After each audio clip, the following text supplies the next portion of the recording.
Okay, well, thank you very much to be able to give my talk in this illustrious city of the bear. I wonder how many of you know about the immaterial heritage connected to bear, the city. I will talk not about the bear, but about more invisible animals. We call them monster animals because they have an oral tradition part, but they also have a real part. Perhaps, now and then, we're never really sure.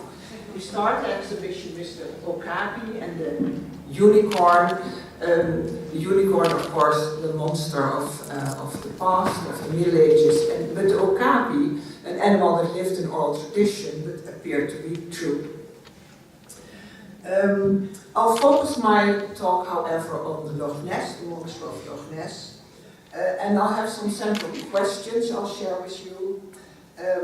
We wondered what really shaped this monster of Loch Ness tradition. Where did it come from? And we thought we needed answers to these questions before we could make a proper exhibition to do justice to this tradition.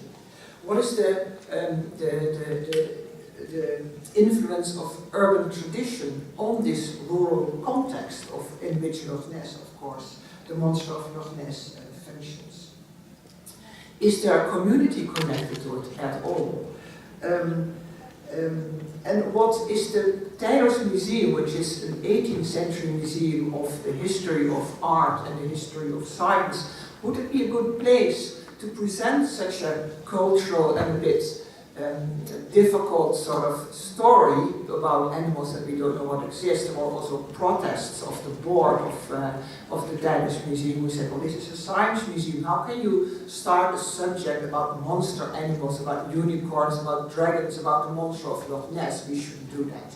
Well, that's a point of discussion, of course. To prepare the exhibition, we thought we should go to Loch Ness first to get a better grip on how this functions in the cultural context. The story of Loch Ness really started in 1933. At least that is how it came in the books. When Aldi McKay, a local hotel owner, you see here on top of this picture, was driving a car along the shores of the lake and said, "Look, John," to her husband, when she saw something splashing in the water. What was it? Was it a big fish, a strange water beast? We don't know, but it came in the newspapers. And it attracted some tourists. That same year, from London drove Mr. and Mrs. Spicer in 1933 from London. And they, at the shore of the lake, saw what came in the newspaper.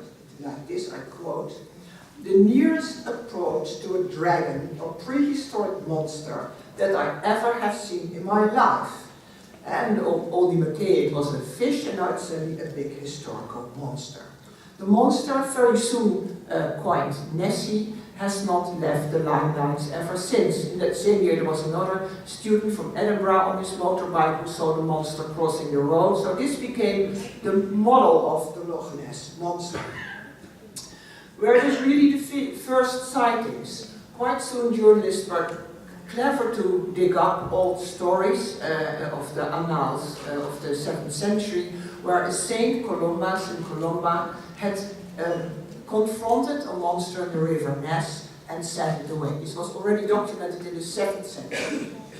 And of course, there were also the stories of kelpies or water horses, strange demons from Scottish tradition that always came up and played a role in all Scottish literature, not only Loch Ness. But the plesiosaurs, the dinosaur model, soon became rather strong and dominant in all the stories. And of course, especially after this photo, that's probably something you all have seen or remembered, the surgeon's photo in 1934 that captured the imagination of everybody. Finally, there was some proof of the real monster on the picture. Well, was it really? Where did this plesiosaur model come from? It's very significant that the Spicers, who were the first to really come up with this prehistoric image, just had come from London, where in 1933 the King Kong movie had its premiere. And even stronger, it has been documented that they sort of right away from the King Kong film drove up to Loch Ness to have their holiday. So they had all moving dinosaurs, because it's not only King Kong in the movie, it's also moving dinosaurs that you can see moving, sort of for the first time in your life probably. And also at that time there were more and more models in national history museums like in London that showed dinosaurs. So the idea of a dinosaur was very present at that time.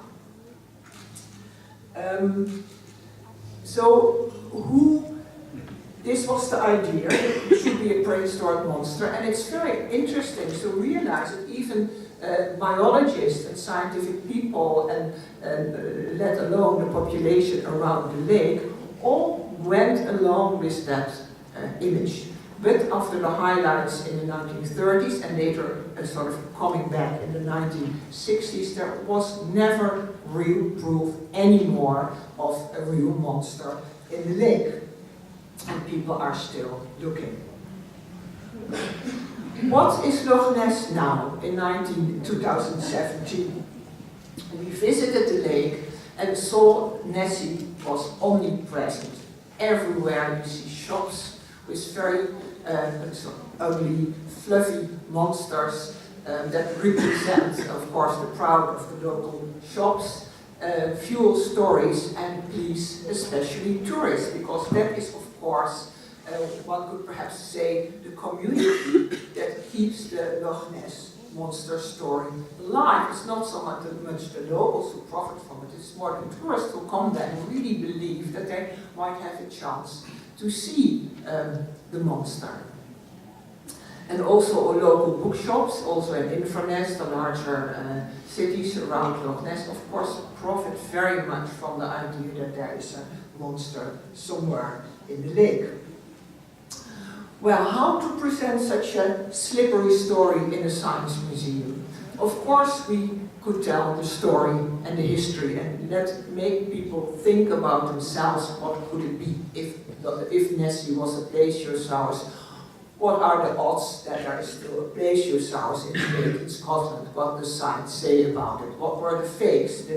This picture that we all know proved to be a fake only in 1994. It was a little child submarine that the people made a dinosaur head on, and they made a picture of that. But it has fooled people for 60 years. And now we come to the intangible heritage component more strongly. You of course have to let people talk themselves what the monster means to them, and I'll show you the film I made for that soon.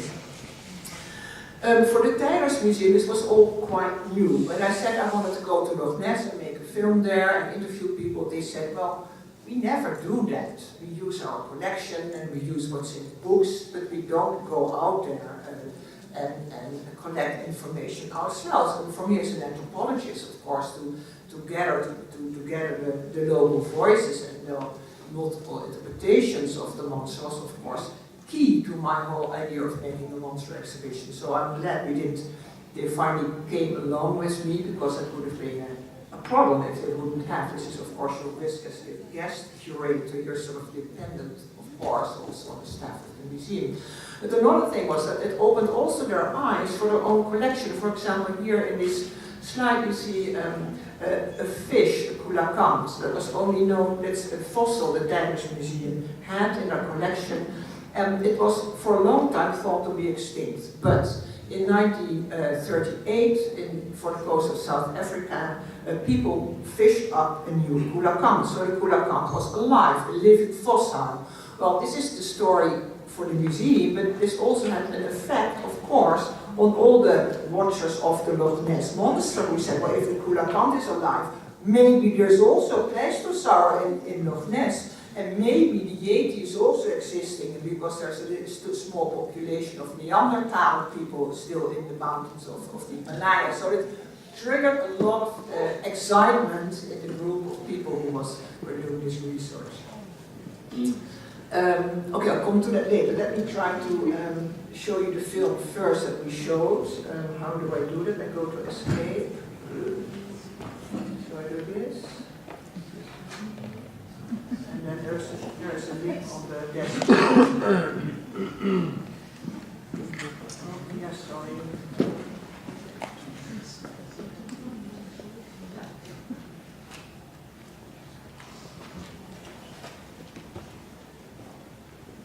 This is nice, huh?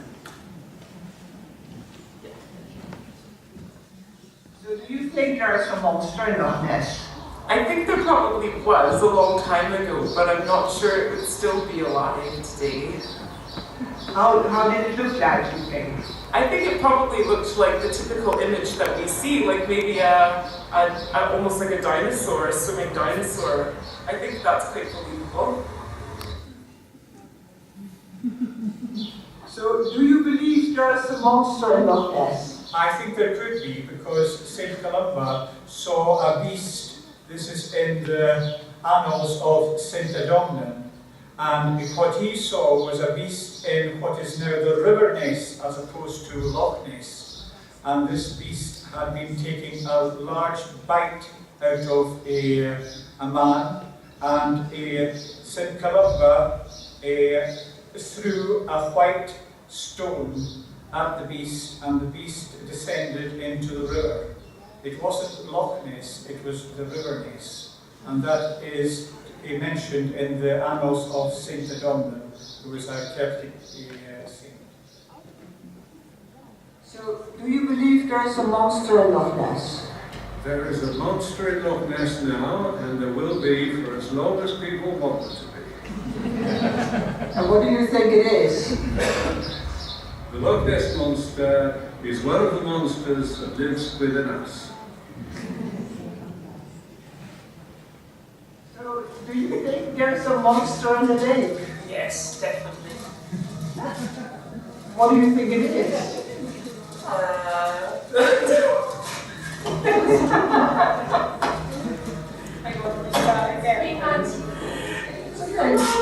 How many questions? Just about the monster. There, that's what I think she looks like.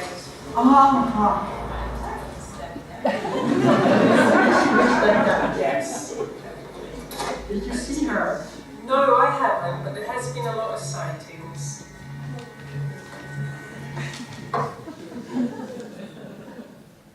So, do you think there's a monster in the lake? Yes, we believe. Yes, there is. We saw monster in the lake. Yes. All of you believe it? It's smoke.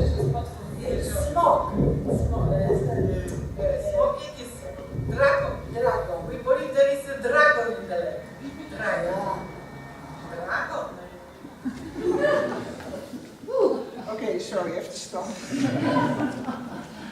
You also get the denier in the movie. You think it's all hotel owners.